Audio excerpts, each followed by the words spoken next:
आज हम अपना 42 क्वेश्चन पेपर कर रहे हैं। पेज नंबर है 933। राष्ट्रीय आयुर्वेद संस्थान का काय चिकित्सा का पेपर है। देखते हैं फर्स्ट क्वेश्चन, मातस्य किस मानस काय का भेद है। मातस्य जो है वो किस मानस काय का भेद है, सात्विक, राजसिक, तामस या कोई नहीं। तो किसका है, तामस का। तुथ आदि लेप का प्रयोग किसकी चिकित्सा में निर्दिष्ट है। तुथ आदि लेप जो होता है वो किसकी चिकित्सा में निर्दिष्ट है, काकणक कुष्ठ, विचर्चिका, श्वेत कुष्ठ या फिर नाड़ी व्रण। तो किसमें है, विचर्चिका में। ठीक है, विचर्चिका में क्या यूज़ करना है हमने, तुथ आदि लेप। उसके बाद है कपास, अस्थि आदि तेल का प्रयोग किसकी चिकित्सा में निर्दिष्ट है। कार्पास, अस्थि आदि तेल जो है वो किसकी चिकित्सा में निर्दिष्ट है, मन्यस्तंभ, अपतानक, अवबाहुक या उपयुक्त सभी। तो उपयुक्त सभी में। ठीक है, कार्पास अस्थि का तेल जो है वो मन्यस्तंभ में भी, अपतानक में भी और अवबाहुक तीनों में यूज़ होगा। उसके बाद है आत्मरूपम तु तद व्यक्तम आप्यो लघुता पुनः किस व्याधि के संदर्भ में कहा गया है कि इस व्यक्ति के खुद के आत्मरूप होते हैं, इस व्याधि के खुद के आत्मरूप होते हैं और जब बाद में व्यक्त होते हैं। ठीक है, आमवात, वातरक्त, वात व्याधि या उरुस्तंभ। तो किसके लिए है, वात व्याधि के लिए। अष्टकट्वर तेल का रोग अधिकार क्या है। अष्टकट्वर तेल का रोग अधिकार क्या है, उरुस्तंभ, आमवात, संधिवात या फिर वातरक्त। तो क्या है, उरुस्तंभ। पिंड तेल का रोग अधिकार क्या है, वातरक्त, आमवात, वाजीकरण या फिर वात व्याधि। तो क्या है, वातरक्त। पिंड आसव का रोग अधिकार क्या है, पिंड तेल का क्या था, वातरक्त। और पिंड आसव का रोग अधिकार क्या है, ग्रहणी, वाजीकरण, वातरक्त या उरुस्तंभ। तो क्या है, ग्रहणी। ठीक है, रिवाइज करते हैं। मातस्य किस मानस काय का एक भेद है। तो किसका था, तामस का। तुथ आदि लेप का प्रयोग किसकी चिकित्सा में करते हैं, विचर्चिका में। कार्पास, अस्थि आदि तेल का प्रयोग किसकी चिकित्सा में निर्दिष्ट है, मन्यस्तंभ, अपतानक और अवबाहुक। आत्मरूपम तु तद व्यक्तम आप्यो लघुता पुनः किस व्याधि के संदर्भ में कहा गया है, वात व्याधि। अष्टकट्वर तेल का रोग अधिकार क्या है, उरुस्तंभ। पिंड तेल का रोग अधिकार क्या है, वातरक्त। और पिंड आसव का रोग अधिकार क्या है, ग्रहणी। आगे करते हैं।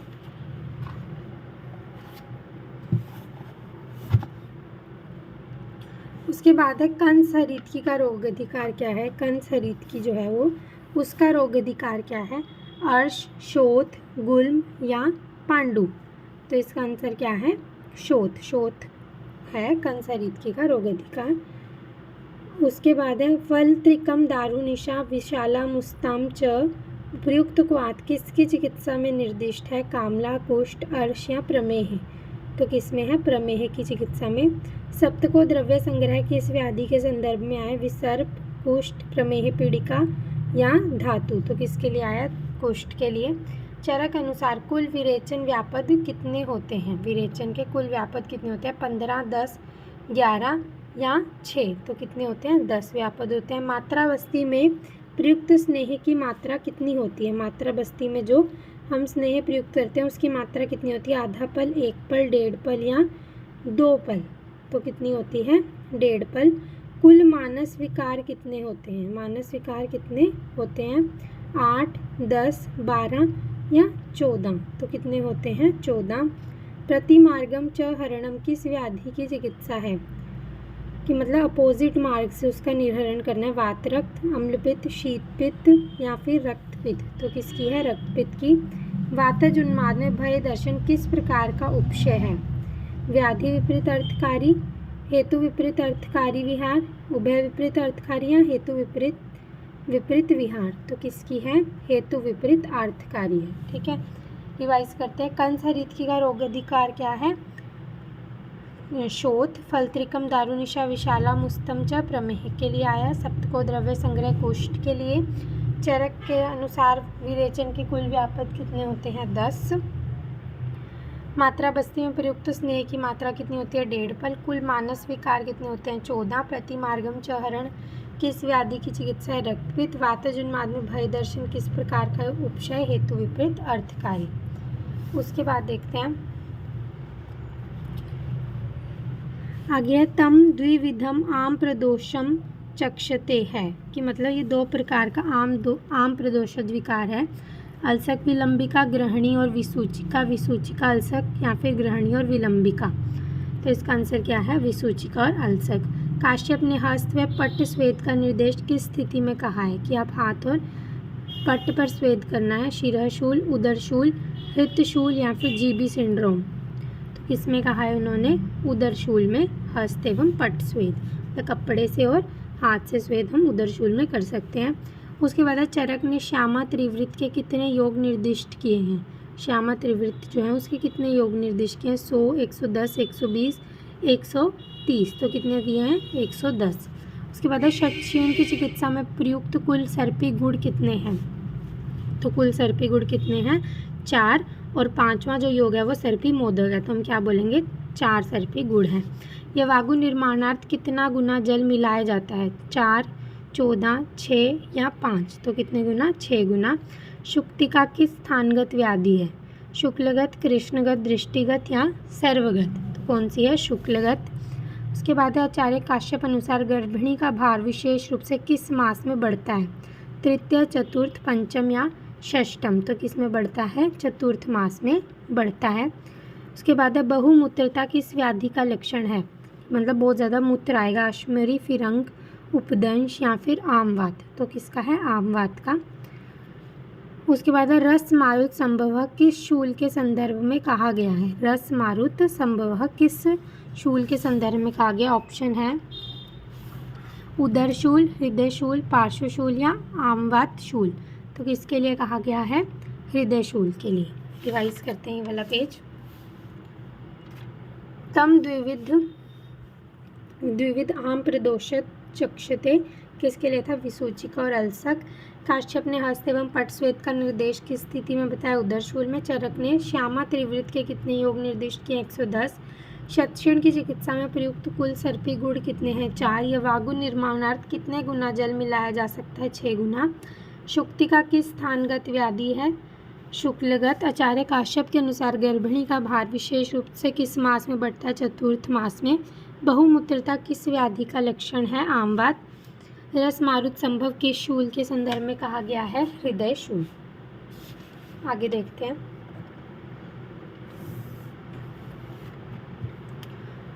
अपाकः शूनंगता किस व्याधि के लिए कहा गया है?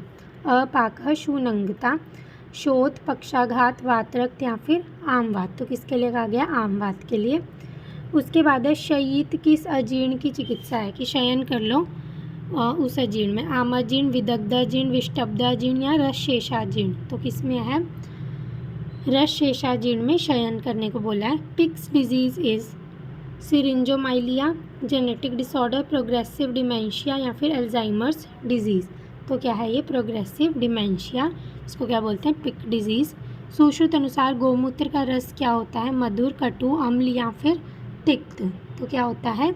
कटु होता है। चरक के अनुसार क्या होता है? मधुर और कषाय होता है। चरक ने अर्जुन का वर्णन किस महाकषाय में किया है? उदर्द प्रशमन, हृदय, अंगमर्द प्रशमन या फिर शीत प्रशमन। तो किसमें? उदर्द प्रशमन महाकषाय में किया। आचार्य चरक उक्त शोथर महाकषाय में दशमूल के कितने द्रव्य सम्मिलित हैं? मतलब शोथर महाकषाय में दशमूल के कितने द्रव्य सम्मिलित हैं? 7, 8, 9 या फिर 10। तो कितने हैं? 10 ही हैं, मतलब सारे ही हैं। आचार्य चरक उक्त किस महाकषाय में अश्वगंधा सम्मिलित है? जीवनीय, ब्रीहणीय, वयस्थापन या फिर शुक्र जनन। तो किसमें है? ब्रीहणीय में। ठीक है। उसके बाद है संसर्जन कर्म में देय परिकल्पनाओं का सही कर्म क्या है? तो मतलब कैसे देते हैं? पेया, विलेपी, यूष, मासरस या फिर पेया, विलेपी, यूष, पेया, मासरस, पेया, यूष, विलेपी, मासरस, मासरस, यूष, पेया और विलेपी।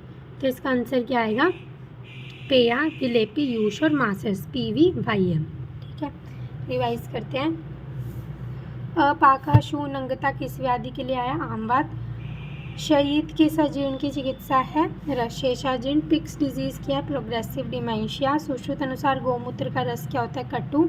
आचार्य चरक ने अर्जुन को किस महाकषाय में वर्णित किया है? उदर्द प्रशमन। आचार्य चरक को उक्त शोथर महाकषाय में दशमूल के कितने द्रव्य सम्मिलित है? 10। आचार्य चरकोक्त किस महाकषाय में अश्वगंधा सम्मिलित है? बृहणीय संसर्जन क्रम में देह परिकल्पनाओं का सही क्रम क्या है? पीवी वाह्यम। उसके बाद आगे देखते हैं। Non elevated skin lesions are, non elevated skin lesion मतलब जिसमें एलिवेशन नहीं होगी स्किन की। ऑप्शन क्या है? पैप्यूले, पश्च्यूले, मैक्यूले या फिर प्लेक। तो क्या आंसर आएगा इसका? मैक्यूले। मैक्यूले जो होते हैं वो नॉन एलिवेटेड स्किन लेजन्स होते हैं। आचार्य चरक अनुसार कर्दम विसर्प में दोष संबंध होता है। कर्दम विसर्प में कौन सा दोष संबंध होता है? वात पित्त, पित्त कफ, वात कफ या फिर सन्निपातज। तो कौन सा होता है हमारा? पित्त और कफ। पीके। ठीक है, पीके कदम कदम चलना है। ठीक है, पीके कदम कदम चलना है, ऐसे याद रखना है। स्वेदो अत्यर्थ न व कार्षीण स्पर्श ज्ञातवम क्षते अतिरुक किस व्याधि के पूर्व रूप में? कि मतलब स्वेद ज़्यादा आएगा, स्किन जो है वो काली हो जाएगी, स्पर्श का ज्ञान नहीं रहेगा और बहुत ज़्यादा पीड़ा होगी। ठीक है, रुजा होगी। तो किसका है? उरुस्तम, कुष्ठ, वातरक्त या फिर विसर्प। तो किसका है ये? वातरक्त का है। उसके बाद है अगस्त्य पत्र तोयन भाविता सप्तवारकम, किसके शोधन के संदर्भ में कहा गया कि अगस्त्य पत्र से इसका शोधन करना है? विक्रांत, हरताल, मनहशीला या फिर शिलाजीत। तो किसके लिए? मनहशीला के लिए अगस्त्य पत्र से करना है। ठीक है, मन लगाकर हमने अगस्त्य पत्र से करना है। आरोग्यवर्धिनी वटी में कितने प्रतिशत कुटकी होती है? कितनी होती है? 25, 40, 50 है 75। तो 50। Wrist drop is due to lesions in median nerve, ulnar nerve, radial nerve या नन ऑफ दी अबव। तो किसके लिए होती है ये? रेडियल नर्व में लेजन्स हो जाए तो रिस्ट ड्रॉप हो जाएगा। आम अतिसार में मल निष्काशनार्थ किस द्रव्य का प्रयोग किया जाना चाहिए? आम अतिसार में अगर आपको मल निकालना है, निशोथ, हरितकी, अमलतास या कुटकी। तो इसका यूज़ करना चाहिए हरितकी का। ठीक है, रिवाइज करते हैं। Non elevated skin lesions are macules. Acharya Charak अनुसार कर्दम विसर्प में कौन सा दोष संबंध होता है? पित्त और कफ। स्वेदो अत्यर्थम न व कार्षण्य स्पर्श अगयत्वम क्षति अतिरुक किस व्याधि के लिए आया है? वातरक्त। अगस्त्य पत्र तोयन भाविता सप्तवारकम किसके शोधन के संदर्भ में कहा गया है? मनहशीला। आरोग्यवर्धिनी वटी में कितने प्रतिशत कुटकी होती है? 50%। Wrist drop is due to lesions in radial nerve. आम अतिसार में मल निष्काशनार्थ किस द्रव्य का प्रयोग किया जाना चाहिए? हरितकी। आगे देखते हैं। श्वेत्र की श्रेष्ठ औषधि क्या है? बाकुची, खदेर, काकुदुम्बर या फिर तुवरक। तो क्या है? काकुदुम्बर। आचार्य चरक ने अतत्व अभिनिवेश रोग का वर्णन किस व्याधि के साथ किया? उन्माद, अपस्मार, उरुस्तम या फिर अतिसार। तो किसके साथ किया? अपस्मार के साथ। हृत, पांडु, ग्रहणी रोग, प्लीहा, अनाह, गल ग्रहण उपयुक्त व्याधि नाशक क्षार कौन सा है? कि मतलब ये क्षार इन सभी व्याधि को ठीक कर देगा। यवक क्षार, सज्जिक क्षार, टंकन क्षार या फिर अपामार्ग क्षार। तो कौन सा है हमारा? यवक क्षार।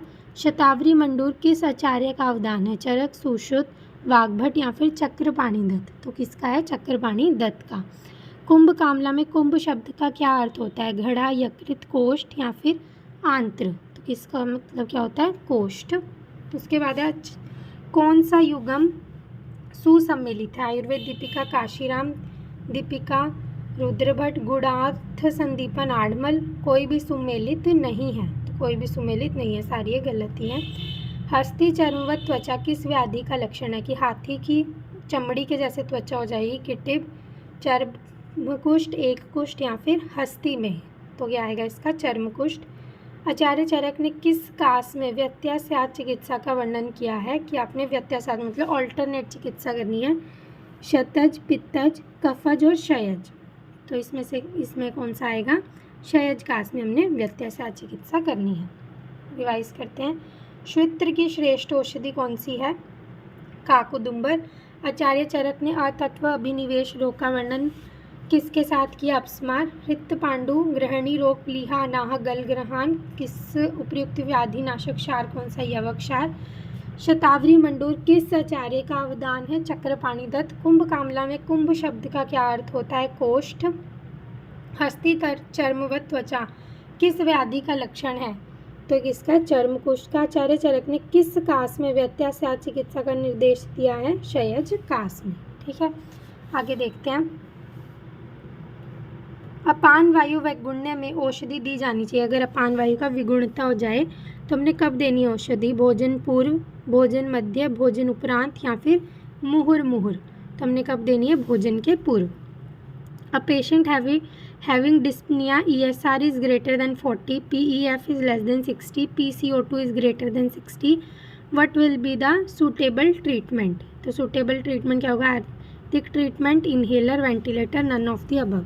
तो क्या होगा, नन ऑफ वेंटिलेटर होगा इसका सुटेबल ट्रीटमेंट। उसके बाद है अमृत प्राश घृत का रोग अधिकार क्या है, कास, राज्यक्षमा, शतशीर्ण या रक्तपित्त। तो अमृत प्राश घृत का क्या है, शतशीर्ण।